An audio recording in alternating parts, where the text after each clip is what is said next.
What's up? We are live. Okay, if you're watching this not live, it's 1:58. We're going to start at 2:05. So do the math for the start time. I will also post a timestamp in the description. We have a viewer. Let's go. Okay, we're going to start at 2:05.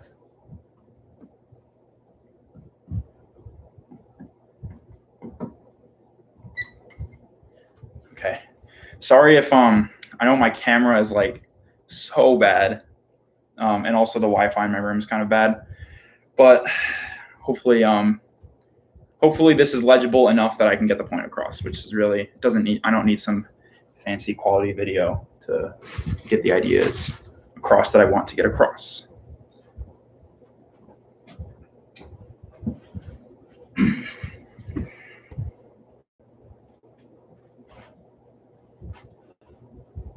Oh no, viewer left. Thank you. Also, I unexpectedly postponed this to 2:00 instead of 1:30 because I was tutoring somebody, and I wanted to have enough time to prepare for this, prepare kind of the big ideas I want to go over.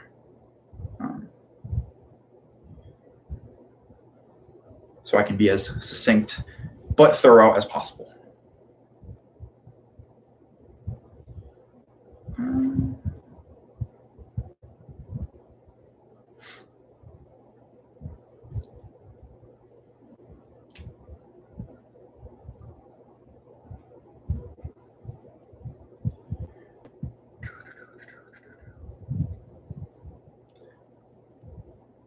We have a viewer once again. Thank you for joining me.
Nah.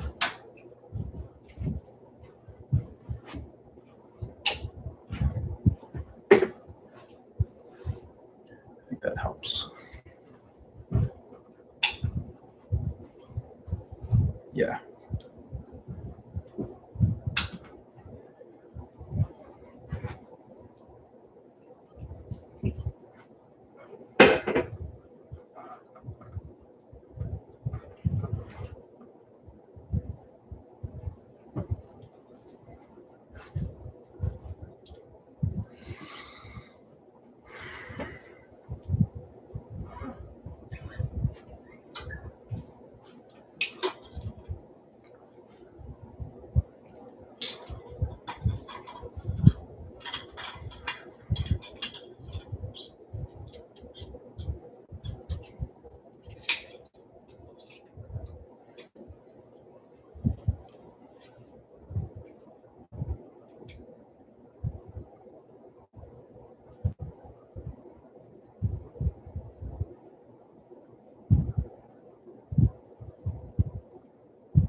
Okay, it is 2:05. Let's begin. Thank you to the one viewer who has joined me today for this mathematical discussion. So, let me pull up my outline. So first, an apology, okay? Now, last stream, I did not properly review some of the problems, and some of my solutions were a bit overly long-winded, okay? Notably, number 13, I spent about 50 minutes on that problem, and turns out there was a solution that was a little bit more direct, and I should have looked at that beforehand. However, I will say that when you solve a lot of these hard problems, most of the time you're not going to find the optimal and most direct solution right away. A lot of times your solutions, if you do solve them, will be kind of convoluted. So, although not only should your goal be to solve these problems, to solve these hard problems, but to solve them in the most direct and straightforward way possible. Second, the structure of this stream is going to be a little bit different than the first. I'm going to go over about 3 or 4 problems, and then I think most of the time will be taken up. Well, I'm not really sure. It kind of depends on how long it takes me to explain things, but a lot of the time will be taken up by some big ideas, takeaways, and some problem-solving theory, okay, from the problems in this stream and in the last stream. So when I solve these problems, especially if I can't solve one, or if I solve one, or if it takes me a long time, or I don't find the optimal solution, I spend a lot of time thinking about a lot of the takeaways and big ideas from those so that I can apply those later. All right. So first, let's begin with problem number 15. 15 in the document that's in the description. Now, we want to show that n over 3 to the n is less than n factorial is less than n over 2 to the n for n greater than or equal to 6 integers greater than or equal to 6. Okay. Hope you can see that. If you can't, just look at the problem in the description. Now, this here is a good old-fashioned induction problem. Okay. I mean, there's some subtleties, and actually, yeah, there's a certain clever realization you need to make in order to be able to solve this problem. Now, let's just go ahead and proceed like we normally would. First, we'll check the base case, P of 6. Oh yeah, and what I'm doing here is, if you weren't here for the last stream, what I'm going to do is define the statement P of n as the logical, true or false logical statement n over 3 to the n is less than n factorial is less than n over 2 to the n. So P of n is a function which takes n as an input and outputs either true or false. And my goal is to show that P of 6 is true and that P of k implies P of k plus 1. So by induction, P of n is true for all n greater than or equal to 6. Okay. Now, in order to simplify this a little bit, well, first let's just do P of 6, okay? Because that's just like a plug and chug, okay? 6 over 3 to the 6 is 2 to the 6. Less than 6 factorial is less than 3 to the 6. Is this true? Indeed it is, because 2 to the 6 is 64, 6 factorial is 720, and 3 to the 6 is 729. So P of 6 is true. Easy peasy. Secondly, we will assume P of k is true. Okay, so we assume that k over 3 to the k is less than k factorial is less than k over 2 to the k. And now we want to show WTS that k plus 1 over 3 to the k is less than k plus 1 factorial, which is less than k plus 1 over 2 to the k plus 1. Now, in order to do this, we're going to split up this inequality here, okay? Because whenever you have this inequality chain, a is less than b is less than c, that's really just shorthand for two inequalities. A is less than b and b is less than c. So we're going to split them up and tackle each side on its own. First, we'll do the left side, k plus 1 over 3 to the k plus 1 less than k plus 1 factorial. So we want to show that k plus 1 factorial is greater than k plus 1 over 3 to the k plus 1. And we want to somehow relate this to P of k, right? To our inductive hypothesis. Everything I'm saying here is like completely general for when you're doing induction problems, okay? This is pretty much the setup in every case. Now, what we want to do is somehow, like I said, we want to connect this to this somehow. So we want to show that, and we know that k factorial is greater than k over 3 to the k. Now, there's really two ways that we can connect this to this. The first way is by multiplying, or not necessarily multiplying, but somehow modifying k factorial to make it look like k plus 1 factorial. Or we could somehow modify k over 3 to the k to look like k plus 1 over 3 to the k plus 1, right? So that we can, because we want to modify this inequality to look like this one. Okay, so we can do it on either side. Now, there's two choices there. Okay, and if you think about it, I mean, trying to go from k factorial to k plus 1 factorial, that's just multiplication by k plus 1. Okay, sad. No one is here. That's okay. All right, it's fine. It's okay. Now, if you want to go from k factorial to k plus 1 factorial, it's easy. Okay, you just multiply by k plus 1. If you want to go from k over 3 to k plus 1 over 3 to the k plus 1, okay, that's hard. Okay, because k plus 1 to the k plus 1 power, like you got binomial theorem going on up in there. Okay, to modify this right side to equal it to like, if you think about how could I multiply, or what could I do to this side to make it look like this side, right? Or what could I do to make this term look like this term? It's really hard. Okay, so we're going to stick with modifying with trying to connect these two. Okay. Thank you for coming back. I thought I was going to be the only one here for a sec. All right, so let's proceed. Now, what we're going to do is we know that k factorial is greater than k over 3 to the k. Oh, yeah, and oh, wow, we have 3 people. Okay, all right, well, never mind, we have 2. All right, let me quickly, for the person who just joined, let me explain what we're doing. We're doing problem 15.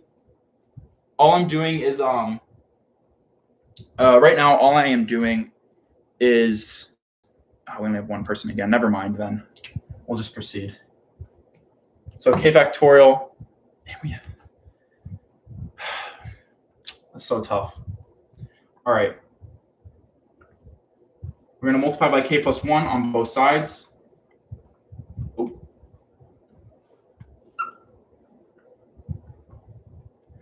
Okay. You guys really put me on an emotional roller coaster right here by leaving and joining me. Okay. Now we do this, okay? And then this left side we express as k plus 1 factorial.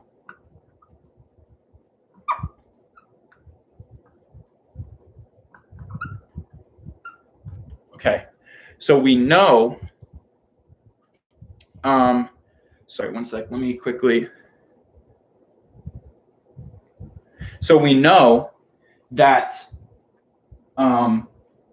k plus 1 factorial is greater than this thing. And we want to show that k plus 1 factorial is greater than this. So it suffices to show, so like we know that A is bigger than B, okay? And we want to show that A is bigger than C. So it suffices to show that, okay, wait, we know A is bigger than B. Suffice to show that B is bigger than C, right? Because then A would be bigger than B, B would be bigger than C. A would be bigger than C, all right?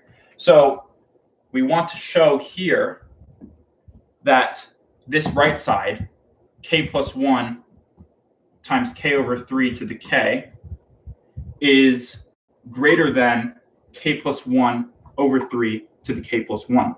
Because if we can do that, you can see how we can make this inequality chain here, work out. Okay. Stop leaving.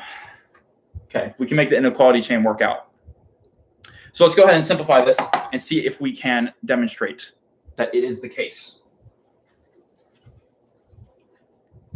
Now, okay, we got a k plus 1 going on. Well, we have the k plus 1. Okay, wait. Let me back it up, all right? First, we're going to expand these out, kind of, okay? So we can make some simplifications. Again, keep in mind, this doesn't have to be the case, okay? So we want to show that A is bigger than C, and we know that A is bigger than B. So it suffices to show that A is bigger than B and B is bigger than C, okay? But that doesn't have to be the case. It could be the case that, so we know like X is greater than 5, okay? We want to show that X is greater than Y, okay?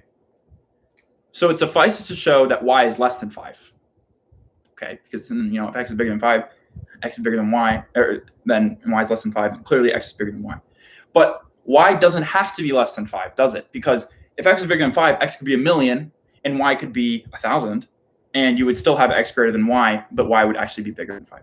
So the whole point here is that whenever you do, and this I will talk about in depth, okay, later, that when you have these inequalities like this what I call an auxiliary inequality that helps you prove your problem statement, it doesn't actually have to be true, but if it is, it proves that the statement is true. It's like a classic example of converse, like you don't want to make a converse fallacy, okay? Because this implies what we want, but what we want does not necessarily imply this. Okay, let's proceed. So k plus 1 times k to the k over 3 to the k is greater than k plus 1 over k plus 1 over k plus 1 to the k plus 1 over 3 to the k plus 1. Then we multiply by 3 to the k plus 1 on both sides to get rid of that fraction. And we can divide by a k plus 1. So we end up getting 3k to the k is greater than k plus 1 to the k. Or, now this is where you got to be clever, okay? This is where, like, I can't really explain how you see this other than experience, okay? Like trying to demonstrate why this is the case, okay? What we're going to do is divide by k to the k on both sides, okay? K. And I just did a little bit of rearranging. Oh, less than. Okay, I just flipped it a little bit. And this simplifies to, oh no, I'm standing in front of it. Less than 3, okay? And this is the big finale. Not really. It kind of is.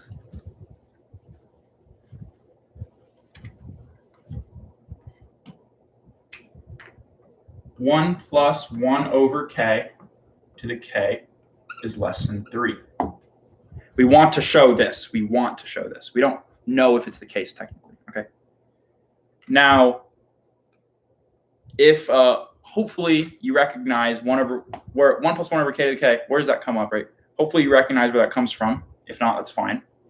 But as k tends to infinity, this will approach e. This is actually like one of the definitions. Well, it's the definition of e. It's one way you can define e, okay? And e is 2.7. Okay, so e is like less than 3. Obvious, like, I mean, yeah, okay. E is less than 3. You can accept that as true. And so this will always be less than 3. Now, technically, it's a little bit hand wavy, okay? That's the idea. What you really need to show is that, and again, this intuition comes with experience. This function here, 1 plus 1 over k to the k, it's an increasing function, okay? So like, if you plug in 1, this is equal to 2. If you plug in 2, it's equal to 2.25. And as you plug in higher and higher values of k, it will approach e. So it's like, you know that it has an upper bound. This has an upper bound of e. So in order to actually show this, you would need to show this like rigorously, you would need to demonstrate that this is increasing, okay, and that its limit as it tends to infinity is e, okay. And to do that, you need to, so there's a couple ways you could do that. In my opinion, the easiest way is to show that this is just an increasing function. So 1 plus 1 over x to the x, you demonstrate that that's an increasing function by showing that its derivative is always positive. Okay. Now, what you'll notice also about this is that, like, once you, so the point at which you get kind of the aha moment where you see to do the simplification, okay, and the point that you're actually able to prove it, they're actually kind of far away. So like you get this aha moment, you have the idea of what to do, but to actually formally prove that this is always less than 3, it requires like a little bit of extra thinking. So this happens a lot when you're solving a problem. You see the you sort of see the big intuitive idea, right? And then you falsely convince yourself that you solved the problem, but you actually haven't. And like you actually haven't shown rigorously what you want to show. And this is on the Putnam. This is the difference between a 10 out of 10 and possibly even a 2 out of 10, okay? Because on the Putnam, they only give scores of 0, 1, 2, or 8, 9, 10 out of 10. The partial credit's super brutal. And 8, 9, 10 basically means, you know, you solved the whole thing. You might have missed a couple important cases. 9 means you missed like one minor thing. 10 means you got perfect, okay? But if you're not able to fully solve the whole problem, okay, then a lot of times they'll just give you a 2 out of 10, even if you get 90% of the way there. So don't shortchange those last couple steps, and don't think that you solved the problem before you actually have. All right. So that's we want to. So I just described how we show this, and that's how we do it. Now, when you do the other side, okay. Oh yeah, and I think I already said this, but let me repeat. Everything that we did up until this final simplification was, you can kind of like, I can explain to you how you could think about that. The final simplification, the only way you see that is just through experience, just through like knowing this and knowing it well enough to have it pop up in your head when it should. So,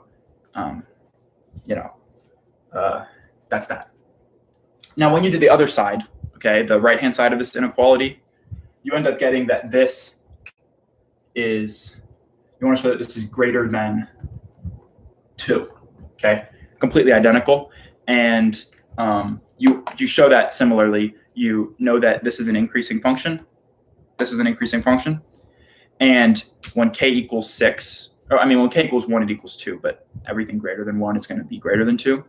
So it's an increasing function, and the k equal to 6, the lowest point is bigger than 2, so this is always bigger than 2. And with that, you've proven the problem. There's a second way to go about this, which I actually did when I first solved it, and it was a little bit more complicated, but I'll explain the idea because I think it's a good alternate solution. Okay. So you want to show that k plus 1 over 3 to the k plus 1 is less than k factorial is less than k plus 1 over 2 to the k plus 1. Now, if you were here for the last stream, okay, if you're here for the last stream, then this is blurred out completely, but it's in the problem statement. Then I discussed a lot like this idea of taking the natural log, whenever I have a factorial, taking the natural log to get a sum of natural logs, ln1 plus, because ln of k factorial is ln of k times k minus 1, blah, blah, blah, ln of k plus k minus 1 plus ln of k plus ln of k minus 1 plus ln of k minus 2. So you take the log of a factorial, you get this sum of logs, and you can actually bound that using thinking about it like a Riemann sum on y equals ln x.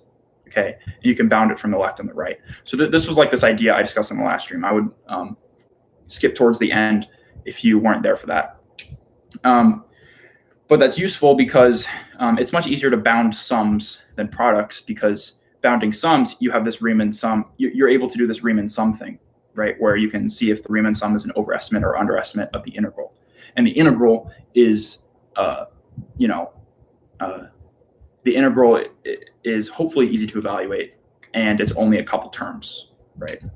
Okay, anyway, what I did was I took the natural log of this. So if you want to show A is less than B is less than C, and they're all positive, then you can show that the natural log of A is less than the natural log of B is less than the natural log of C. Okay, you can show that. And when you take the natural log, you when you use this, you can bound this k factorial on the left and the right. Specifically, the ln of k factorial you can bound on the left and the right, and you can actually show that this is less than the left bound, and this is less than the right bound, or is greater than the right bound. So that, like, you get this big inequality chain with 5 terms, and everything ends up working out. So that one actually doesn't use induction, but so I guess you could. Oh, this should be k plus 1 factorial. This whole time. That one doesn't actually. You don't actually need induction for that. You can just do that directly. Okay. That's a little homework exercise for you if you're interested. All right. Next problemo. Okay, number 17. This one's a bit of a number theory problem. All right. So we want to prove that for any positive integer n, there exists an n-digit number. Holy crap. Okay, that's kind of big. That a is divisible by 2 to the n and contains only the digits 2 and 3. So we'll do a first. So the idea is that if you give me a number n, could be anything, let's say n is 7, okay, then I need to be able to find a number which is 7 digits long, has only 2s and 3s, and is divisible by 2 to the 7. Okay, so like let's say, maybe it's like 2, 2, 3, 3, 2, 3, 2, 3, 4, 5, 6. And obviously, the last digit's got to be 2. Okay, it's got to be even. So that's probably not correct. Okay, I just kind of pulled that out of my butt. But that's the idea. Like, you need to always be able to pick a number which is n digits long, divisible by 2 to the n. Now we want to proceed inductively here, because this is these are induction problems. Okay, so let's see how we can do that. Now, obviously, p of 1 is hella easy. Okay, because what's a 1-digit number that contains only 2s and 3s that's divisible by 2? Okay, think about it. It's just 2, right? So p of 1 is easy, as usual. Now we assume that we have an n-digit number that works, or a k-digit number that works. Okay, could be anything, right? Okay, and this number here, okay, it's divisible by 2 to the k. All right, and we want to construct a k plus 1-digit number that still has only 2s and 3s, and it's divisible by 2 to the k plus 1. All right. So let me try to explain my thought process here with this one. Now, one thing that you need to be able to do to construct the number you want is you can't really disrupt any of these digits. Okay, like you don't want to mess with these. Okay, because what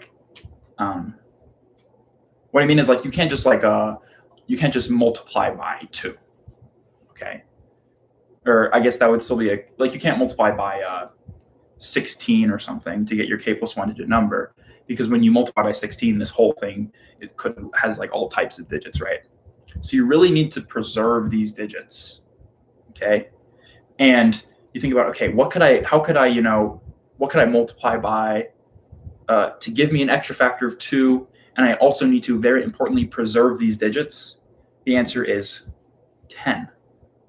If you multiply by 10, then you add a 0 on the end, and you don't disturb any of the digits that are already there. Okay. Of course, that's not of course, like that's not the full picture because the last digit is 0, right? And if you think about it, if the last digit is 0 and then you add a 2, then now you have a number. So you have a number, if you multiply this by 10, it's divisible by 2 to the k plus 1 because you get an extra factor of 2. But then you add 2 to it. So then it's 2 mod 2 to the k plus 1. So then it's just divisible by 2, but it's not divisible by 4 or 8 or anything. You totally messed up the divisibility thing if you multiply by 10 and add a digit on the end. So instead what we can do is multiply. We have the same idea of multiplying by 10, okay? But we add a digit on the front end instead, okay? Where, so like we have this number and we could either do 2, 2, 2, 3, 2, 3, or 3, 2, 2, 3, 2, 3. Okay. We're not really multiplying by 10, but I hope you understand my thought process in like where this idea comes from of tacking on a digit at either end. Okay. The reason this is useful is because what you're basically doing is you're adding. So in this first case, you're adding 2 times 10 to the k. Okay, 2 with k zeros. And if you have experience with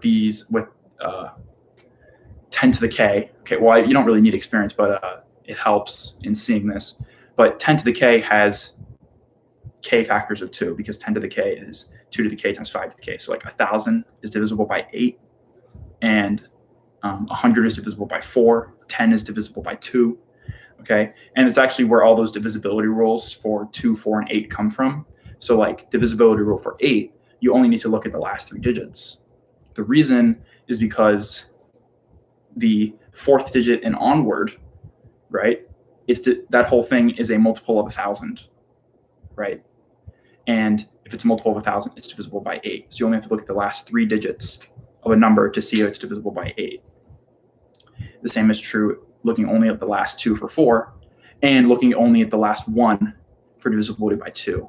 If you want to figure out if something's divisible by 2, you only have to look at the last digit, whether it's 2, 4, 6, 8, 0, 2, 4, 6, or 8. Okay, that was a bit of a diversion, okay? But, so there's really 2 things that we could do, okay? Now, we want to make sure that this is divisible by 2 to the k plus 1, okay? Now, this first one here, this first example, where we added 2 times 10 to the k, that is divisible by 2 to the k plus 1, okay? Because we have 2, 10 to the k. So we have 1 factor of 2, k factor of 2, k plus 1 factors of 2. So if this number is already divisible by 2 to the k plus 1, okay, then we have a number which is divisible by 2 to the k plus 1, 2 times 10 to the k, and another number which is divisible by 2 to the k plus 1, this number. And when we add them together, we get a number which is k plus 1 digits long, only has 2s and 3s, and it's divisible by 2 to the k plus 1. So we're done. So if I said that really fast, but I was just trying to get all the detail out. I hope the idea makes sense. So if our original, if 2 to the k plus 1 already divides our original, then we add 2 times 10 to the k. I mean, we do actually add 2 times 10 to the k, which we add 2 times 10 to the k, which is because, it's probably really small, because 2 to the k plus 1 divides 2 times 10 to the k. Okay, and when you add 2 numbers divisible by a number, that result is also divisible by the same number. Okay, now there's a second case, and the second case is that this is divisible by 2 to the k, but it's not divisible by 2 to the k plus 1. Okay, in other words, it's 2 to the k mod 2 to the k plus 1. So in the second case,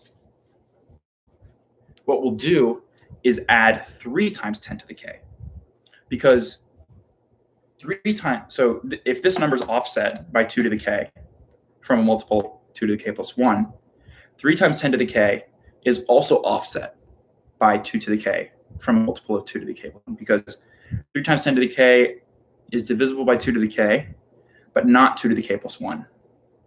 Okay, so if original is 2 to the k mod 2 to the k plus 1, okay, then add 3 times 10 to the k, which is also congruent to 2 to the k mod 2 to the k plus 1, right? And then when we add those two, obviously we add, not obviously, it's not obvious, but then when we add the two, we get 2 to the k times 2, like mod, and that's 2 to the k plus 1, so we end up lining up on a multiple. So we're adding two numbers which are halfway between multiples, and then we add them up and they line up on a multiple. So that's the process. That's the inductive step. Okay, is you say you have casework. You say, okay, assume that you have this number which works. If it's divisible by 2 to the k plus 1, add a 2 on the front. If it's not, add a 3 on the front, and you would explain why in each of those cases you get the result that you want. And with that, we have proven our problem. Now for 17b, it's really the same idea. Okay, so 17b says that you want to show that the same thing, but n-digit number, but it needs to be divisible by 5 to the n, and contain only the digits 5, 6, 7, 8, and 9. Okay, so the idea here is that, let's say you have an n-digit number that works. Then that number here. So let's say you have some number. Now I'm just going to call it big N. Okay. Then so there's really 5 cases in terms of mods. Okay, that big N could be remainders. Could be congruent to 0, mod 5 to the n plus 1. Could be congruent to 5 to the n, mod 5 to the n plus 1. Could be congruent to 2 times 5 to the n, or 3 times 5 to the n, or 4 times 5 to the n. Okay. It's in between. It could, it's if it's in between a multiple of 5 to the n plus 1, then it can only be at each of these possible values. Okay. And then what happens is, if you add on a 5 to the front, like depending on which digit you add to the front, there's 5 different types of digits you could add: 5, 6, 7, 8, 9. Each of those 5 digits that you add to the front will give you a different mod value. That different mod value such that each of those 5 digits, they give you a different mod value. Okay, and you have these mod values. Okay, and you can always pick, like, for given one of these mod values, you can always pick a mod value from the one you add on the front to line everything up. Okay, so this is just the same idea, but it's more casework. And I actually haven't done the casework. I just know that I can. Okay. One way you could, I should have brought this up earlier. One way you can simplify this idea is if you let, and you could do this in the previous problem as well. You can let big N equal 5 to the n times, let's say, m. Okay. So what you've done is you've extracted all the multiples of 5, potentially. And then you can say, okay, what if m is 0, 1, 2, 3, or 4 mod 5? It's the same idea, but it might be a little easier if you make the substitution. Okay, cool. And I think this is the last problem that we'll go over, number 18. This one, though, I hope will be kind of quick. So you want to show that a 2 to the n times 2 to the n checkerboard with 1 by 1 corner squares removed can be tiled by pieces of the form described in figure 2. It doesn't even, I made a mistake. It doesn't explain what figure 2 is for this one. Okay, because I copied it wrong. So the idea is you want to show that if you have a checkerboard with 1 corner piece removed,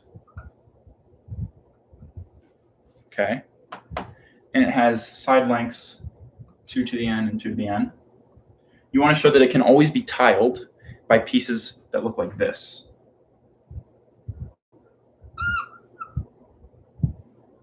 Oh my God, I messed that up.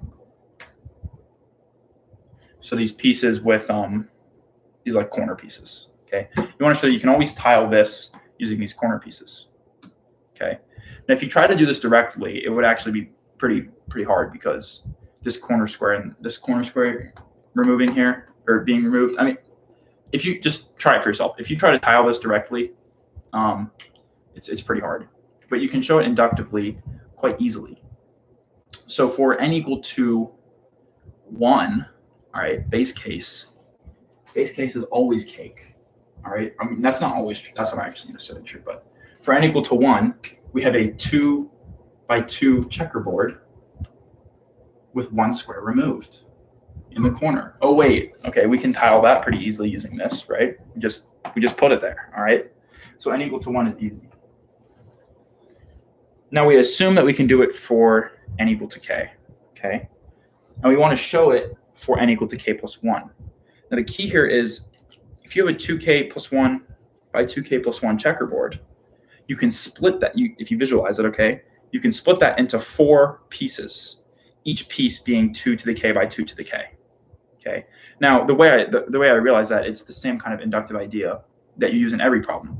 You assume you have the inductive hypothesis, which you assume, and you have the inductive step, which you want to show, right, which is in terms of k plus 1, and you want to connect. You want to somehow relate the two, connect the two. Okay. So all I did when I was thinking about this was like, okay, I have this 2 to the k plus 1 times 2 to the k plus 1 checkerboard. How can I relate this to a 2 to the k by 2 to the k checkerboard? And the way you do that is you realize that you can split it into 4 pieces, right? Now, what we're going to do is, so we have this massive, all right, these boards get big, all right? No doubt about it.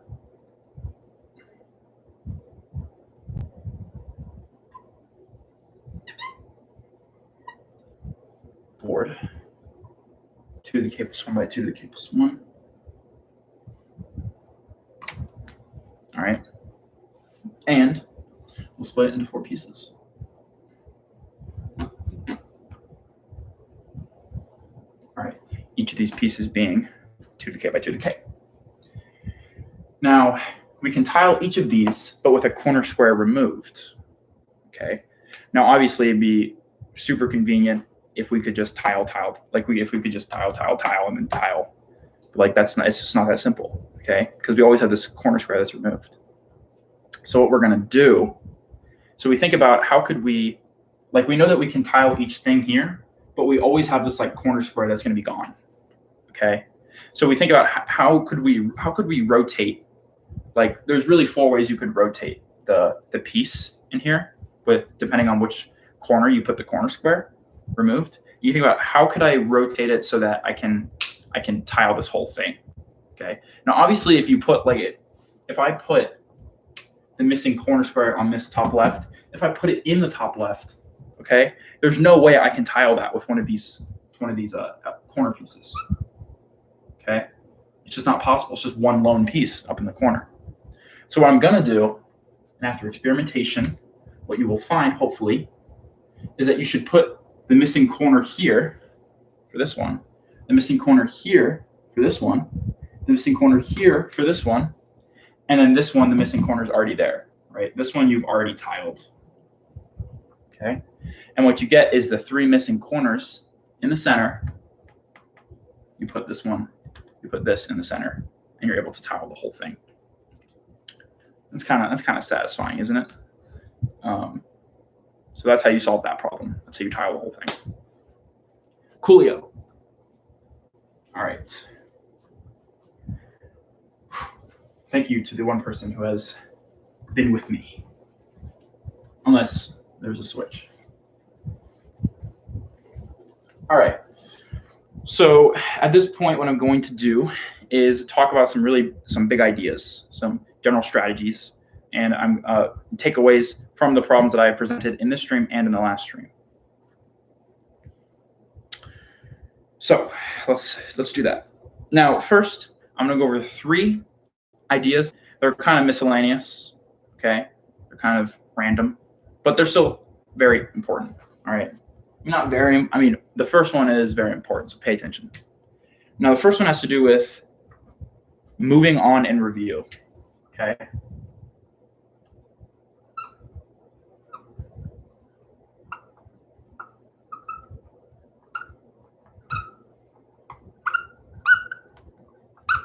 All right.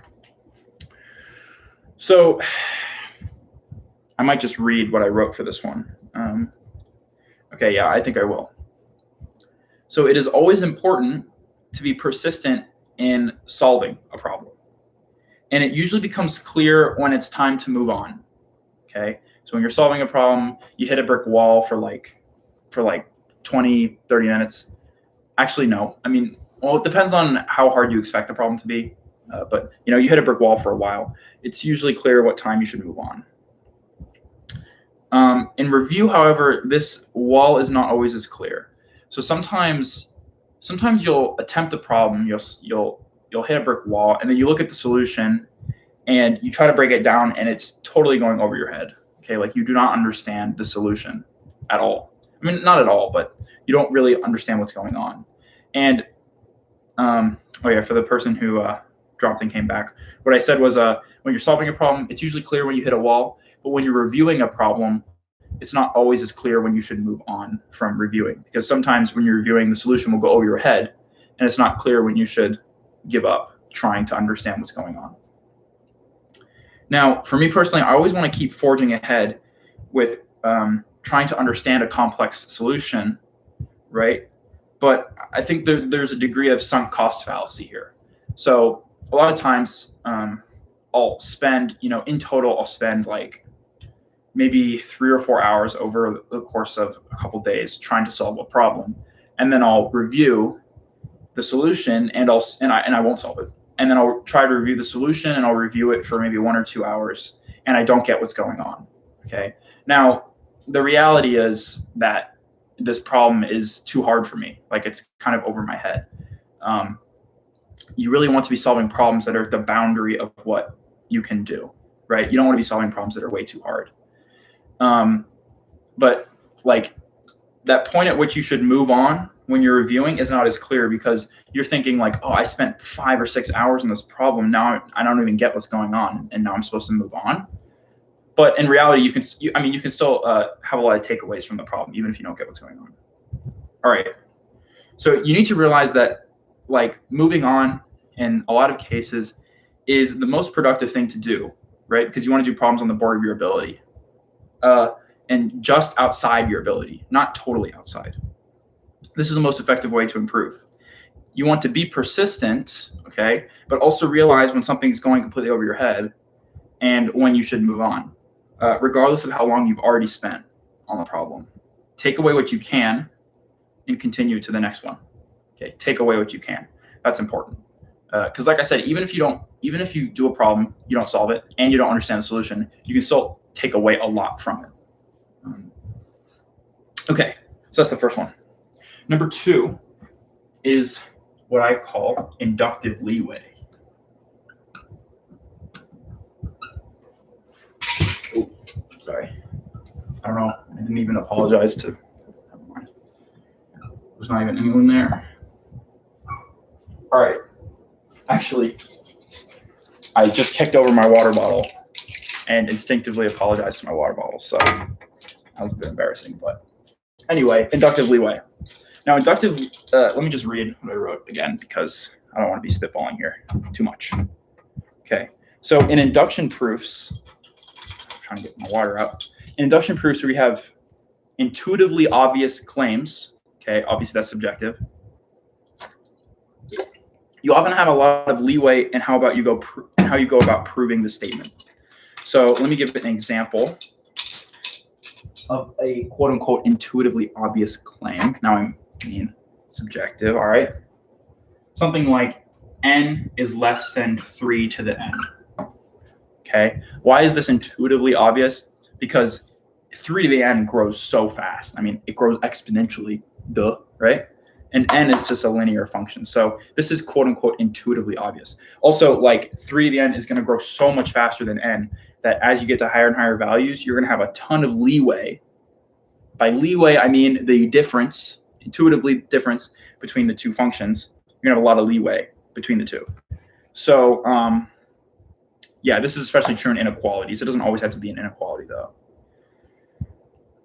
So you have more freedom to be messy with your inequalities. You have more freedom to, now in this case, you wouldn't actually do this, but you have more freedom to use inequalities like n squared is less than 3 to the n, right? Like, kind of a bad example. Basically, when you prove an inequality, you always want to make an inequality chain. Okay, so if you want to show this, you always want to show. Now, obviously, you use induction, but if you were just showing this without induction, you would want to show that n is less than something, is less than something, is less than something, is less than 3 to the n. Okay, and because you have a lot of leeway between 3 to the n and n, you have a lot of freedom to be messy with your inequalities that you put here. Okay, you can put stuff like n is less than n squared, which is kind of crude, right? I mean, like, because n squared grows so much faster. You have a lot of freedom to be messy and still be able to create this chain. Okay. Now, in some cases, the inequality that you want to prove, like the two quantities, maybe they'll approach each other as n approaches infinity. They'll get closer and closer. So you really have to thread the needle with this chain, and you can't make these these kind of crude simplifications or statements. So yeah, so you have a lot of freedom. So let me, you have a lot of freedom in the auxiliary inequalities that you use, okay, in the chain. And because you're much less likely to overshoot or undershoot your target, okay? So you can also create inductive leeway yourself by allowing more manual base cases that you check, okay? So certain inequalities may be true or easily provable past a certain point, okay? So something like the example I wrote was n cubed is greater than or equal to 3n squared. Now, this here, if you're trying to prove a statement for all n greater than or equal to 1, okay, like all positive integers, you can't really use this because that's not true. It's not true for n equal to 1 and n equal to 2. But when n equals 3 or bigger, this is super easy to prove because if n is larger than or equal to 3, n cubed is larger than or equal to n times n squared, which is larger than or equal to 3n squared. Okay, so what we've done is we've created inductive leeway. Okay, we have allowed ourselves to use this inequality, which is only true past a certain point, by just giving ourselves more base cases that we had to check at the end. Okay. However, this doesn't mean to be reckless or careless in the steps that you take. Okay, you still want to give full attention to the choices that you're making when you're trying to prove what you want to prove. Okay, otherwise you might end up proving the problem in an overly convoluted and kind of long way. This actually happened last stream. I was proving a problem. I was kind of tired because it was towards the end of the stream. It's not really a good excuse or anything, but I was proving a problem that had, n and 3 to the n. It was like n cubed is less than 3 to the n, or something like that.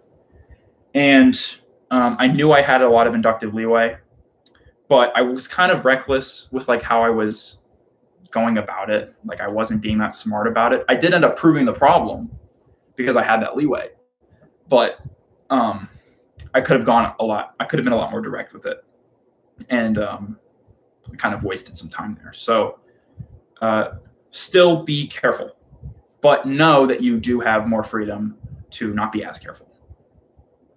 Okay, third, I hope I explained that well. I don't know. All right. third, it has to do with bounding sums. I briefly touched on this in this stream.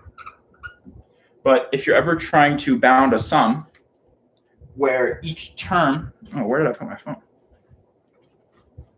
If you're ever trying to bound a sum where each term is like a function evaluated at some point. Okay, it's right here. So like each term, a sub k equals f of k for some function. And this function is integratable, okay, integrable. Then, at least analytically. And I think importantly that this function is always increasing or decreasing monotonically, okay? Then you can bound your a sum of like of n terms, so a1 plus a2 up to an. You can bound that on the left and on the right by thinking about that as a Riemann sum of this function, okay? So there's a few important conditions, like I said, like it needs to be analytically integrable because you're trying to bound it with the integral, so you need to be able to evaluate that integral. It also needs to be monotonically increasing or decreasing because what you're doing is you're thinking of this as a Riemann sum when you sum it up, and the Riemann sum you're thinking of it as either an overestimate or underestimate. And if the function is not, let's say like sine of x, okay, the function is increasing in some parts, decreasing in others, then the right-handed sum bars will sometimes overestimate and they'll sometimes overestimate. But if you have like a decreasing function and you always use the right-handed sum, then every single bar will be below the function. Okay, so you can, so that's important for that. Coolio. So those are the three miscellaneous ideas. All right, general sort of tips. Okay, now there's 5 more. Okay, fine, 5 more. They all have to do with inequalities. Okay, and spent a lot of time on inequalities the past couple of weeks. Not really. Kind of not expectedly, but a lot of these problems have inequalities in them, and I learned a lot about inequalities myself because I don't really have any formal training, okay, in inequalities. The first is limitations of inequalities, okay?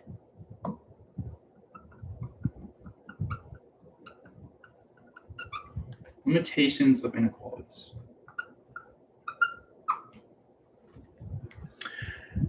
So inequalities only tell you that one quantity is larger than the other, okay? A is greater than B. Only tells you that one quantity is larger than the other, but not by how much, okay? Although you may have an intuitive idea for the relative size of A and B here, realize that the inequality gives no information on that relative size, okay? So when you're trying to prove another inequality, which intuitively relies on the relative size of these two, okay, then you'll simply be unable to prove that other inequality. So like, let's say you know A is larger than B, that's what you know. You have some other inequality where if A is less than, so you have some other inequality, okay? Let's say you're trying to prove some other inequality, and you know that if A is less than 2B, okay, then, I don't know, f of A is less than f of B. Okay, wait, let's say you have some other, you want to prove this other inequality, x less than y, okay? Or, yeah, all right? And you know, like from experimentation, that if A is less than 2B, then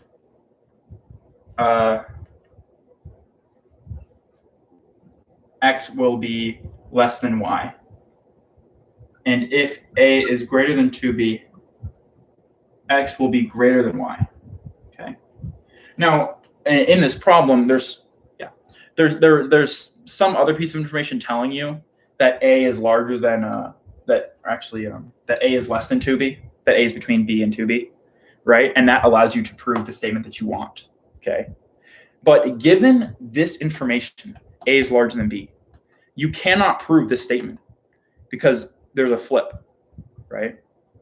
This statement here relies on the relative size of A and B, okay? Specifically, whether A is larger than twice B. And so as a result, you need another piece of information. Now, this is like this. I mean, this may like make sense. I hope it makes sense to you. But like this is much harder. This can be difficult to detect in an actual problem that you're doing, because a lot of times, you have an intuitive idea of how big A and B are. Like from the construction of the problem, maybe it's a geometry problem, and you see that the length, you see that A is approximately 1.5 B just from the lengths in the diagram. All you're able to prove though is that A is larger than B, okay? And you want to prove this statement, okay? Now, like the intuition that A is 1.5 times B is there in your brain, but you need to realize that all you actually have is this, maybe, right? And so something like this fallacy can be hard to detect. What you might fallaciously do is try to pursue proving this with only this information, right? Which is just literally not possible. It's like trying to solve a 3-variable system of equations with only 2 equations. You just can't do it, no matter how hard you try. Okay, so what you want to do is you want to make an intuitive check on whether the inequality you want to prove is, which is x less than y, is actually provable given the inequality that you have, if it's actually provable. You may realize that you need to further constrain your variables. Specifically, you need to show that A is less than 2B to complete the proof. Or you may realize it's simply not possible given your current limited information. So this is also maybe an indication. You may realize that you also need to take a step back and you need to try a different approach to prove x less than y. Lastly, this may be an indication that you must prove a much stronger inequality at first.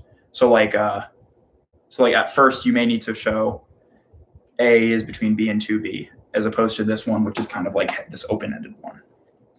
All right, I hope that makes sense. Okay, the second one has to do with induction and inequalities. Okay. Now, I mean, of course, a lot of these they all apply to induction, but this is sort of induction specific things that I wrote. Okay, now this limitations of inequalities things comes up a lot in induction. Okay, because what you have is like your inductive hypothesis will sometimes be your inductive hypothesis may be A is larger than B, and you want to show maybe the inductive step. The next step is to show that X is less than Y. Okay, obviously they don't have that inductive structure, but that's kind of the idea. So sometimes your inductive hypothesis is, or let me make it more inductive. Okay, A sub k is larger than B sub k is your inductive hypothesis, and you want to show that A to the k plus 1 is larger than B to the k plus 1. Okay, but maybe, just maybe, if A sub k is less than 2B to the k, okay, then AK plus 1 is less than B to the k plus 1. And if AK is larger than 2B to the BK, then AK plus 1 is larger than B to the k plus 1. Okay, I hope my handwriting wasn't too messy there. So the idea is, given this information that AK is larger than BK, actually you need to know that AK is larger than 2BK, okay, in order to prove this statement here, okay? And so like this comes up, like I said, a lot in induction, because sometimes and this is really tricky, sometimes what you actually want to prove in the problem is that AK is larger than BK. So this is like, so a lot of times in induction, it says prove this statement for all n. And you say, okay, I'll let P of n equal this statement, and then I'll proceed by induction. But sometimes like that statement, the inductive hypothesis that gives you to work with is not strong enough to actually prove the next step. And so you need to first prove something much stronger, AK larger than 2BK. And then you show that that is always true. And that is actually what you use to prove that AK is larger than BK for all K or for all N. All right. So let me look at what I wrote, because I bet my thoughts on paper are more organized. So if your current inductive hypothesis cannot prove the inductive step, then you must make a stronger inductive hypothesis. Okay, you must make a stronger claim so that you have more room to work with. Okay, although this kind of seems counterintuitive at first, because you may think like, shouldn't it be easier for me to prove shouldn't it be easier for me to prove AN is larger than BN than it is to prove AN is larger than 2BN, because the second is a much stronger statement? Like, shouldn't it be easier for me to prove the easier one, or the weaker statement? But the problem is the weaker statement gives you a weaker inductive hypothesis to work with. So when you give yourself the stronger one, you're giving yourself much more strength in assumption, right? Assume P of K, much more strength in assumption through the inductive hypothesis to prove the next step. Okay. And this is kind of a random thing, but if this is even, I'll just bring it up. Okay. This is unrelated to this, but I hope this makes some sense. I suppose, should I have used an example? No, I think that's the way to go about it. Now, this is completely unrelated. Okay. Wait, this is number 2. Or no, this is completely unrelated. But if you have, let's say you know that A sub 1 is larger than B sub 1.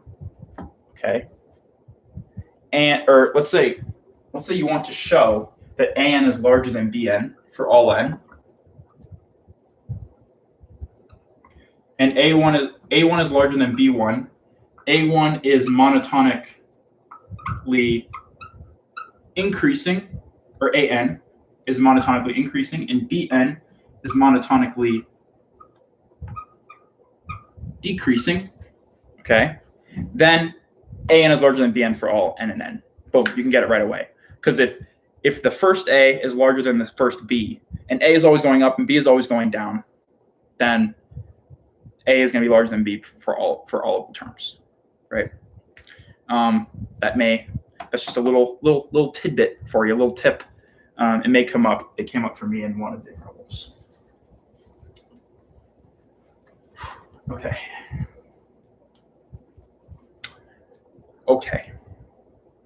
This is all a build-up actually to. So we're going through 5 tips. We just finished 2. This is all a build-up to the 5th tip, which is going to be. It's going to be the big grand finale. All right, so get ready for it. Okay. I hope it's interesting. Okay, number 3, constructing inequality chains. Okay, so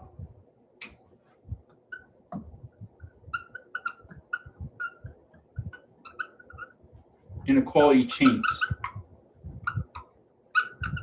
Now, if you want to show that A is less than B, then it suffices to show that, suffices STS. I've never actually used that before, but I will. It suffices to show A is less than C is less than B. Okay, and that's really, you show A is less than C, C is less than B, and boom, A is less than B. That's an inequality chain. That's how you prove basically every single inequality is a chain like this. Okay. Now here's the problem with this.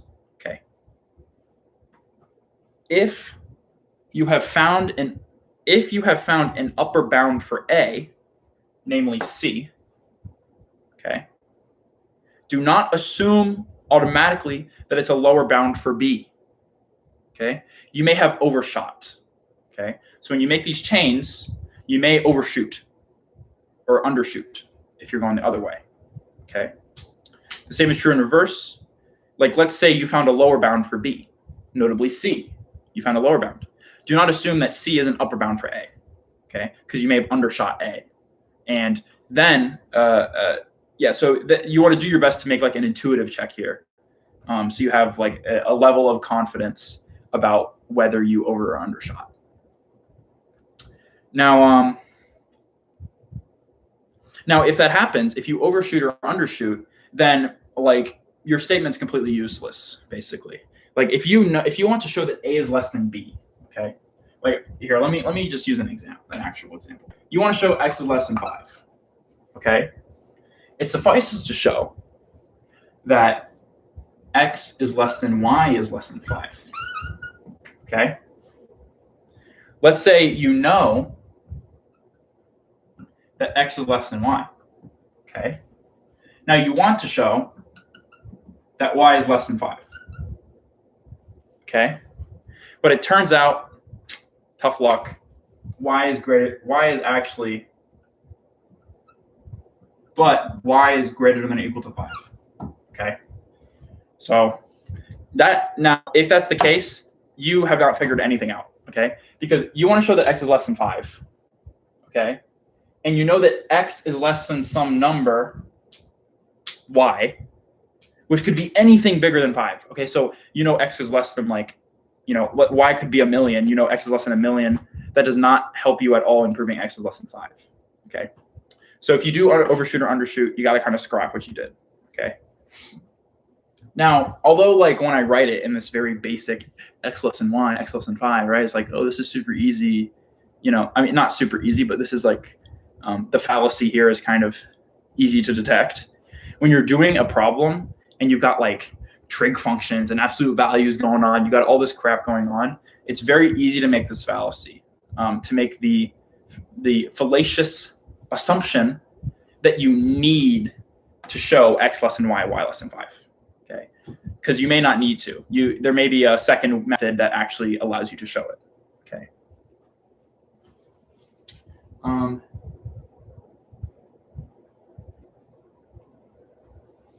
Yeah. Now, right. I went over that. Okay, number 4.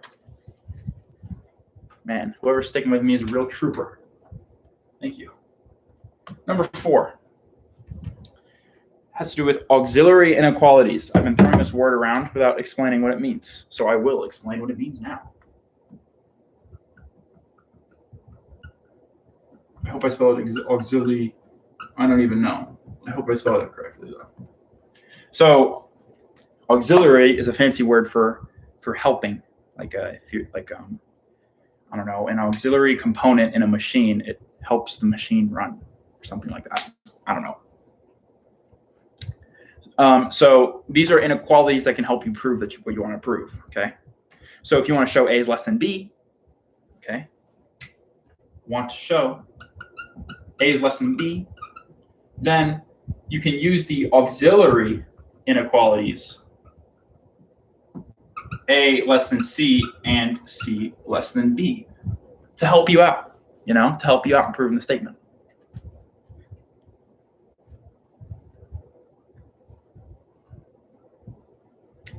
Now, every time we perform an inequality simplification, okay, so let me see.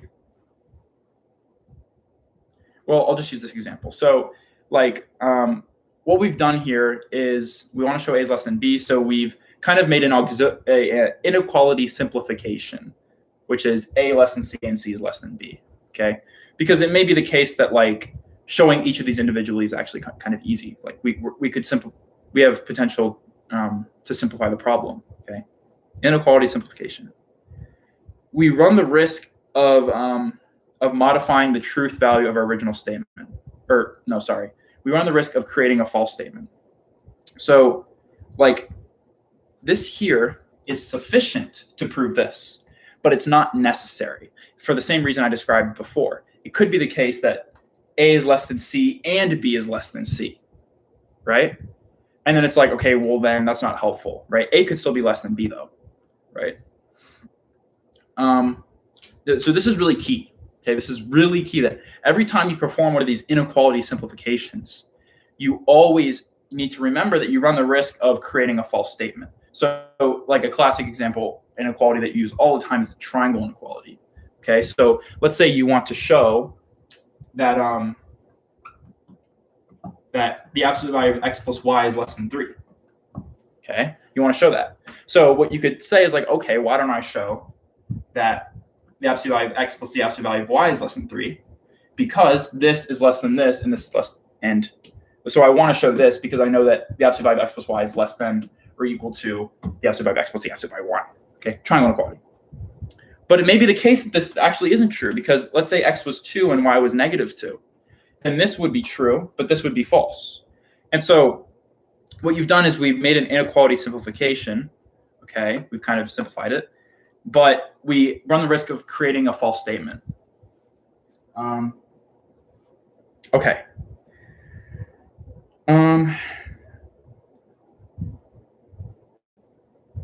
Yeah. Now, this is that I will bring this up later, but the reason that this is really important to realize is because sometimes you'll have a conjecture. So sometimes this won't be the statement you want to prove. This will be a conjecture you have, and you perform the simplification and you reach a false statement, and you think, okay, you erroneously think that because this is false, my conjecture must have been wrong.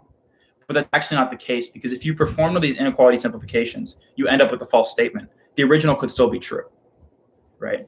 Notably, if x is 2 and y is -2. So I will talk about this a little bit later, and I'll go more in depth about it. Okay, number 5, and this kind of has 2 parts, right? It's what I dub the algebraic process. I bet that's already been used, and I know this isn't an original. Well, maybe it's kind of original, but this is the way that you can. This is a really big idea, a way you can think about a way you can visualize every possible way you could solve a problem. Okay. Now, I'm pretty sure this isn't an original idea, but I thought of it independently, okay? And I haven't really seen it described kind of in the same way before. So this is hopefully really, really interesting stuff here, okay? I think this is really cool. All right. So what we're gonna do is we're gonna visualize the entire problem-solving process using a tree. Okay, this is something I was kind of spitballing last stream, and I realized, like, okay, this is actually kind of a good idea, and I decided to develop it further. It already came from an idea that I had thought of earlier, this algebraic process thing. I had already thought of this earlier, but I hadn't really thought to think of it in a tree form. So the example we're going to use is we're going to solve 3x plus 6 equals 9. Okay. Hopefully you know how to do that, okay? Because if you don't, like, you're in the wrong place. So we want to solve. Okay, our original given information, okay, is so what we're gonna do is we're gonna represent each piece of information with a node, and then each step we take with a branch. Okay, so our original information is 3x plus 6 equals 9. Okay, and we want to find x. So we have this idea of what this final node is. Okay, it's x equals something. Okay, and if you think about it, we want to get from point A to point B here, and there's all these different types of steps that we could take, right? There's all these branches that branch out, and there's levels and stuff. But all of the levels, okay, at the bottom, all of the layers, they all must reach this, right? Or at least all of the ones that work, they all connect back to this last node, okay? So, okay, so that's an important idea. You want to look at sort of using the end to give you direction is really important, right? So when we solve this, now, of course, they never explained this to you when you were in like 6th or 7th grade, okay? But if you want to solve this, okay, if you look at it, you have 3x plus 6 equals 9. You want to solve x equals something. Like you want to isolate x. I mean, they told you that, but I'm sure you never really thought about it really in depth. Okay, you want to isolate x. And that kind of like when you look at this, if you think about like, let's say you've never been told before to isolate x. Okay, you can see that this initial information here has all this stuff going on with it. You want it. Man, I'm really getting ahead of myself. You want to reach this final step, x equals, and that's why you want to isolate x. Okay, because you want to get it to this final form. Right? That sounds obvious, but in a lot of problems which are hard, being able to recognize what the final form looks like and saying, I want to get there, how can I get there, is a super powerful strategy. Okay, so we want to isolate x. Now there's two things that we could do here.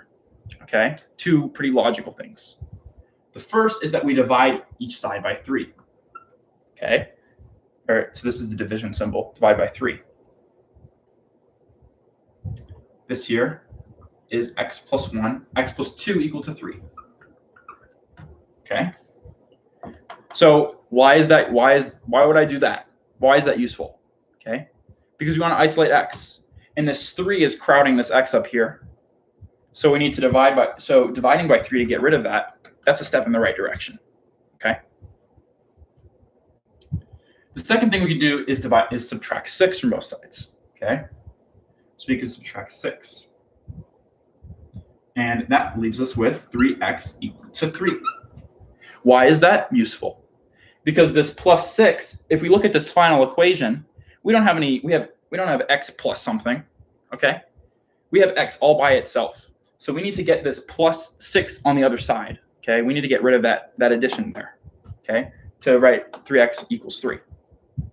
So now we don't have any addition signs going on the left side with the x. Now the last step, in either case, there's really only one logical thing to do, and both of them reach the conclusion. Okay, here we could subtract 2 to get x equal to 1. Okay, why would we do that? Because we want to isolate x. And here we could divide by 3. Okay, we get x equal to 1. That's our final answer. Okay, so I know you may be thinking like, Stephen, why'd you spend 15 minutes explaining how to solve this equation? Okay, it's meant to really demonstrate the really deep idea behind why you do every step, like the problem solving process, and it's meant for you to visualize this tree in a simple way. Okay, now in reality, okay, a couple things.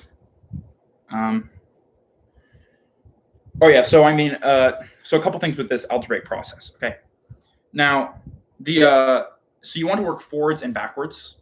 Okay, so in reality, this tree is going to be massive, right? I mean, and there's going to be many different layers, and but you know that you always have this first node, which is the given information, and you have this last node, which is the answer, and the tree branches out, and it all consolidates back to the last node at the very last step. So what that means is the steps that are nearest the top and bottom node are sort of the easiest to figure out what's most logical. Okay, so like a lot of times when you're doing the problem, the first step is the clearest. Okay, or at least you can list out sort of the different types of choices you can make with the first step. Once you get into the middle of the problem, like there's a lot of potential that maybe you took a wrong turn, or like once you're in the middle of it, you kind of you're wading more in the dark. Okay, so working forwards and backwards on a problem is useful because also working backwards. Okay, because at this last node, it's also clear, like given you want to reach a certain solution, it's also kind of clear what the second to last step is to get you there. Okay. Another way you can think about this too is if you think about this branching and consolidation process, the middle layers, there's so many different choices. There's so many different nodes in the middle layers, so many different choices that you can make. But in the top and the bottom nodes, the next layers in are going to have the least number of choices. And then, of course, as you get closer to the middle, there's going to be more and more. Okay, so work forwards and backwards. That's why working forwards and backwards is useful, like when you visualize it like this. and this idea of this set of choices. Okay, so at every step, like you have some information, and you could do now. Really, you could do an infinite number of things with that information. Okay, so when we solve this equation, really there's an infinite number of branches because we could add 58 to both sides. We could subtract 42. We could multiply by 8. Okay, but like none of those things are useful. Okay, so really there's like a finite number or set of choices that you can make that make logical sense to get to where you want. Okay. Now finding those logical choices, I mean, sometimes finding even one is quite difficult, right? But that's the idea. Okay. So what you want to do is at every step you want to consider all possible branches that you could take. Okay. Now you don't actually. Well, I recommend you do this consciously. I mean, for a lot of problems, you have to use a lot of times you can just use your intuition to know exactly what to do. Like this here, you don't need to draw out this tree to figure this one out. You know intuitively what to do exactly. But like on a lot of really hard decisions, or that a lot of problems where you're at a step where you have a lot of decisions you could make and you're really not sure what to do, it's useful to list out the decisions that you could make. So what you do is you list out all the branches that you could take, and you sort of guess which branch is the best to take, which is the most logical. Okay. A lot of times you will not pick the right branch. Okay. If you're doing hard problems, most of the time you will not pick the right branch. Okay.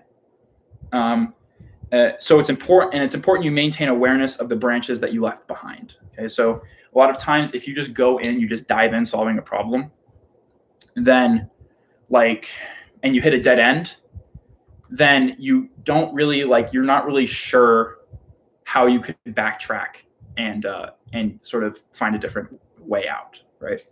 All right. So let's say you do hit a dead end. Okay. Now the truth is a lot of these branches, and even you're really only considering the logical ones. A lot of the logical choices that you could make, they're going to hit a dead end. They're not going to actually let you figure out the solution. Okay. So when you do hit a dead end, what you do is you want to implement a backtracking algorithm to figure out what you should do next. So you hit a dead end. Then what you do is you backtrack to the last parent node. Okay. So you think about, okay, you go to the nearest step that you took that you could make a different decision at, right? And then you pick a different branch from that point. Okay. Now, if you go back to the parent node and you exhaust all the other branches, right? You think there's no other logical choices I can make from here, then that parent node is also like a dead end, right? And then you backtrack back up. Now, in the worst case scenario, right, you have to backtrack all the way back to the given information and kind of start with an entirely new idea, right? But the idea is,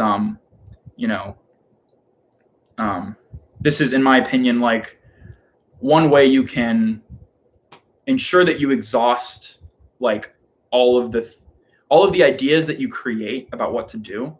This is a good way to exhaust all of those ideas and make sure that none of them are left behind. Okay, so now a lot of times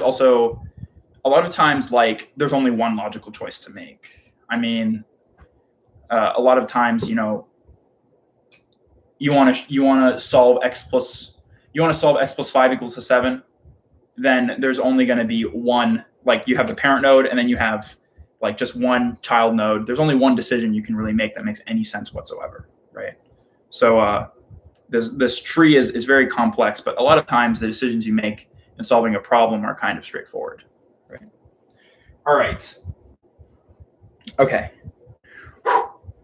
So now I'm going to present an issue that can occur with this tree. Okay. The issue is the tree can be poisoned. Okay. I'll explain what I mean. Now, in most cases, when you're working with equations, okay, you really run no risk of changing the truth value of anything. Okay, so when we go from 3x plus 6 equals 9 to 3x equals 3, subtract 6 from both sides, we are 100% confident we did not modify the truth value of what's going on, right? Like if we subtract 6 from both sides, we can also add 6 from both sides. We can reverse that step, okay? So like sometimes you're not just solving an equation, you're trying to prove that x equals 1 maybe, okay? And so you know that like when you're doing equations, like once you reach the final step, you can reverse all the steps back. Like you're able to, the tree is like complete, okay? It's not complete in the CS sense. It's just, okay, I'm spitballing. Let me use an example to explain what I mean, okay? Okay, let's say you want to solve the equation x squared equals 9, okay? So then you think, okay, what's my next step? What's my next move here? I know I want to get to x equals something, okay? And so it's like, okay, well, I have x squared, so why don't I take the square root? Okay, so we take the square root. Take the square root of both sides, and we get x equal to 3. Okay, done, right? Here's the problem, not done, right? Hopefully you've seen this before, okay? Now let me explain what's going on, what the problem is here, okay?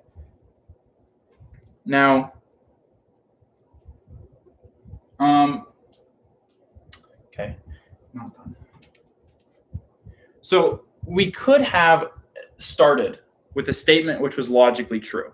X squared equals 9, okay? So we could have, here, let me use colors.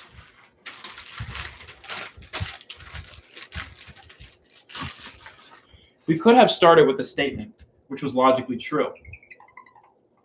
X squared equal 9. Oh my God, you can't even see it. It's green, okay?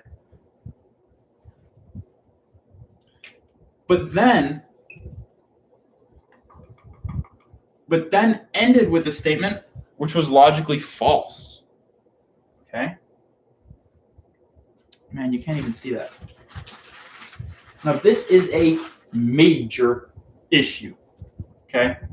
It's especially a major issue if you don't see it coming, okay? And Algebra 1 students across the nation, they never see it coming, okay? With this example. Okay.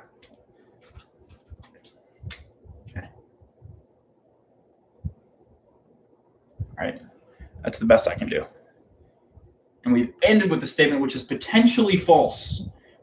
You know, for example, if x is -3, okay? Now you're like, okay, Stephen, I would never accidentally do this to my tree. I would never accidentally poison my tree like this.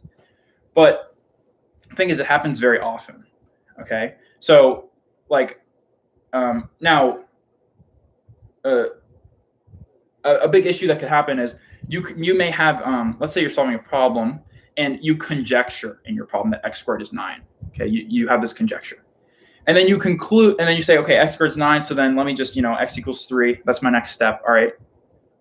You make this conclusion that x is 3. Okay.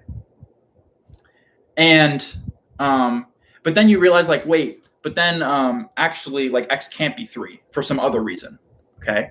Like, x must be negative.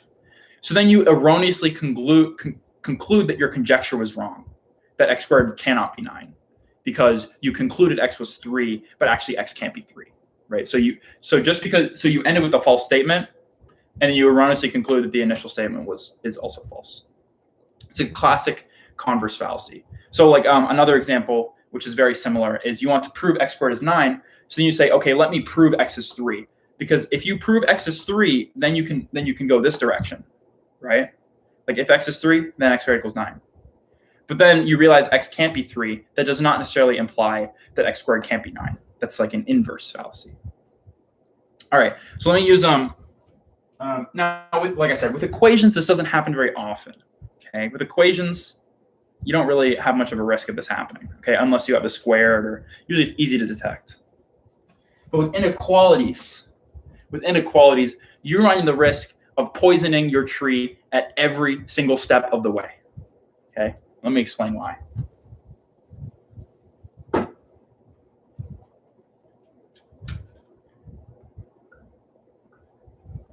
Now, let's say, and I used this example before, but we're going to use it in the tree.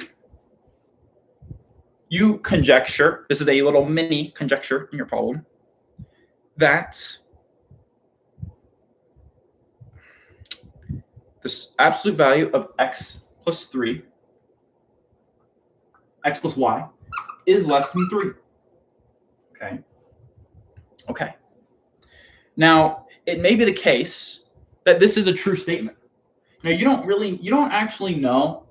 This is just a conjecture, okay? So you don't actually know that it's true. But it may be the case that it is true, okay? And so then you say, okay, here's what I'll do. I'm going to try to prove this. So what I'm going to do is I'm going to try to prove that the absolute value of x plus the absolute value of y is less than 3. Okay, I'm going to try to prove this, okay? Because if I can't prove that, then the absolute value of x plus y would be less than the absolute value of x plus the absolute value of y, which is less than 3. So if I can show this, then I can demonstrate that this is true, okay? It's sufficient, but it's not necessary. It may be the case that actually this here is false. Okay? Maybe the case that actually this is false. For example, if x is 2 and y is negative 2. Now, the problem that I made a couple times, and it wasn't an example that was kind of this simple, but like it kind of creeps up on you. So the erroneous conclusion that you might make is that, okay, well, I mean, this here is false, so my conjecture was probably wrong, right? Like, so I conjecture this, and I say, okay, let me try to show it by showing this. You say, oh wait, but this isn't true, and then you erroneously conclude that your conjecture was wrong.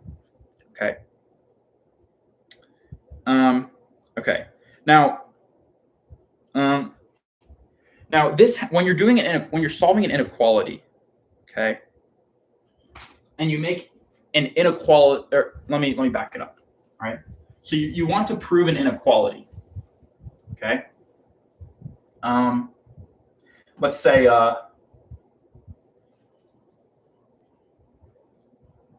the absolute value of x plus y, and then plus on the end 5 is less than 7. Okay, you want to show this inequality.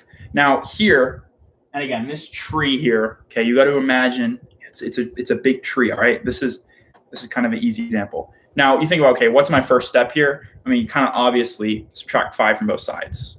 Okay, because I want to show, my goal is to show, like, if you think about your goal node, right? Your goal node down here is x plus y is less than 2. Okay. Or wait, no. Or let's say, actually this is let me back it up. All right, let me back it up. Okay, so this is your conjecture. Okay. And this is your goal.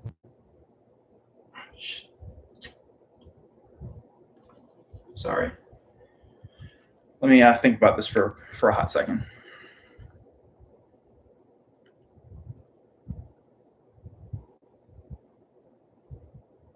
Okay, yeah, this is your conjecture.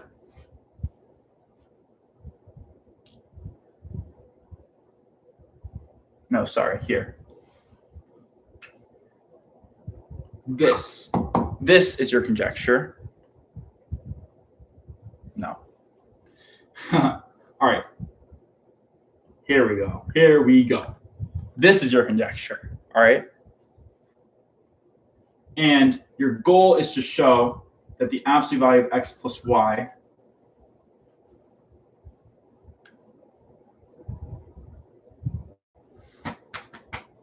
okay. I'm going to use a different example, or I'm just going to explain what I mean because I'm kind of messing this up. Now, when you're solving an inequality, I'll explain in general. When you're solving an inequality, there's really 2 types of ways you can simplify it, okay?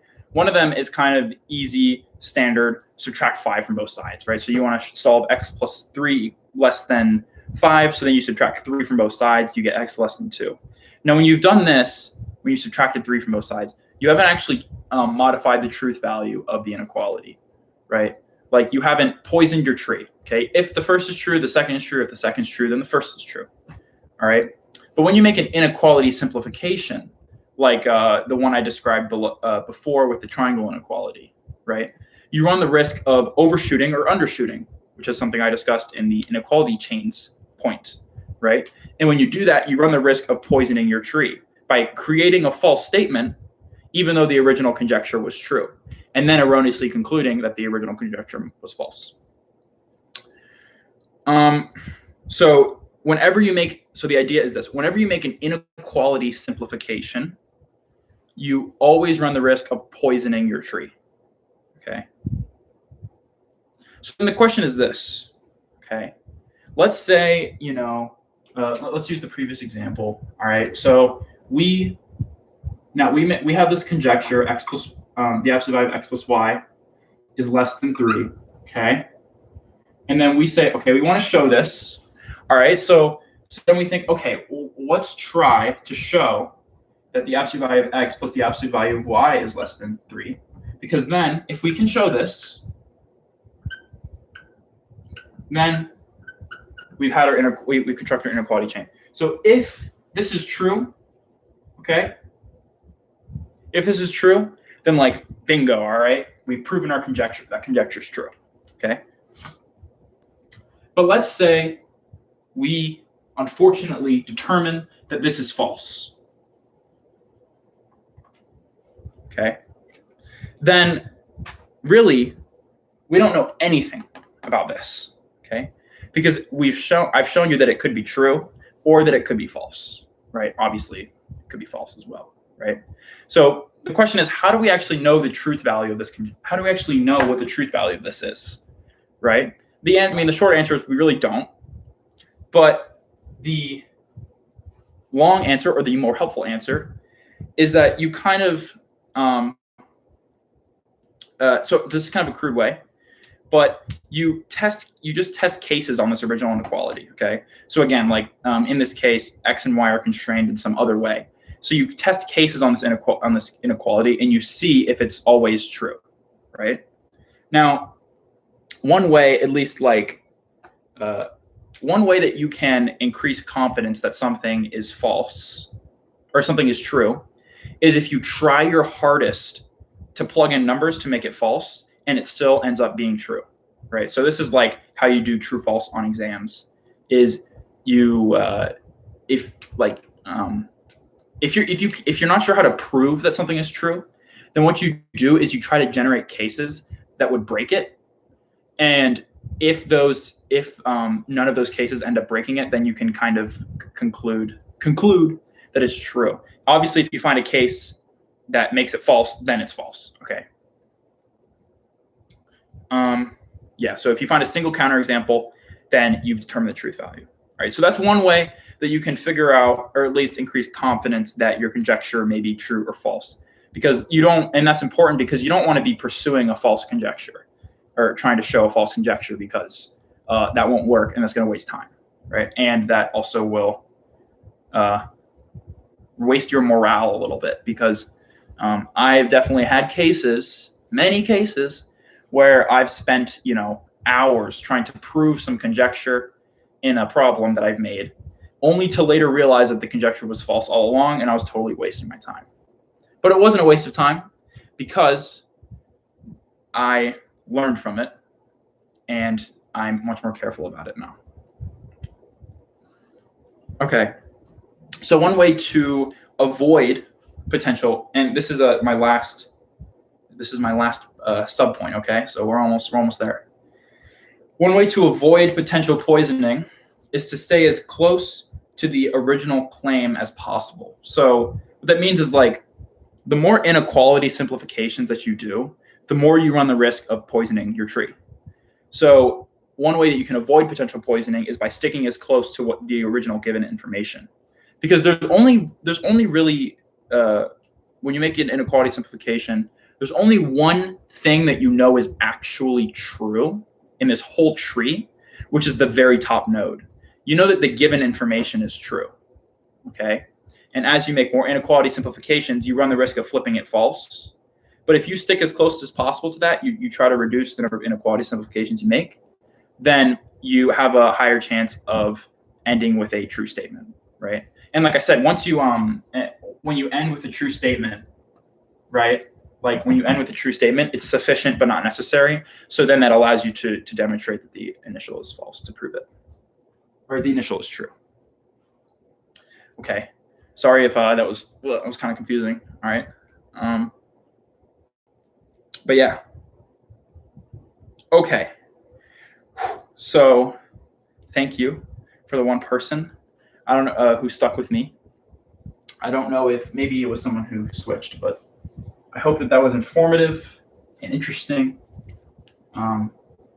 useful. Yeah. So like I said, the last stream I did, the problem, I spent about 50 minutes on this one problem. I think it was like problem 13 in the doc. And it was like the sine of x1 plus the sine of x2, the absolute value of sine of x1 plus the absolute value of sine of x2, plus the absolute value of the cosine of x1 plus x2 up to xn is greater than or equal to 1. You want to show that inequality inductively. And I spent about 50 minutes on it, explaining it, okay? And I thought I had reached a dead end. I thought that I had reached a dead end, okay? And then I kind of went about proving it in a more complicated way. But only to later realize that when I checked the book, I actually had not reached a dead end. And what I had done is I had a conjecture, right? I had a conjecture, okay? Then I made an inequality simplification. I reached a false statement and erroneously concluded that my conjecture was false. But turns out my conjecture was true, and I could have proven it a second way. And if I had just stared at it for like 5 more minutes, I would have been able to prove it that second way and prove the problem much more quickly. So the reason I bring these things up, all of these things I'm talking about right now, I made these mistakes like days ago, okay? Which is why I'm bringing them up. Okay. So in terms of the future of these streams, now there's still more induction problems to go over. I mean, like I said, I'm really aiming for quality over quantity here.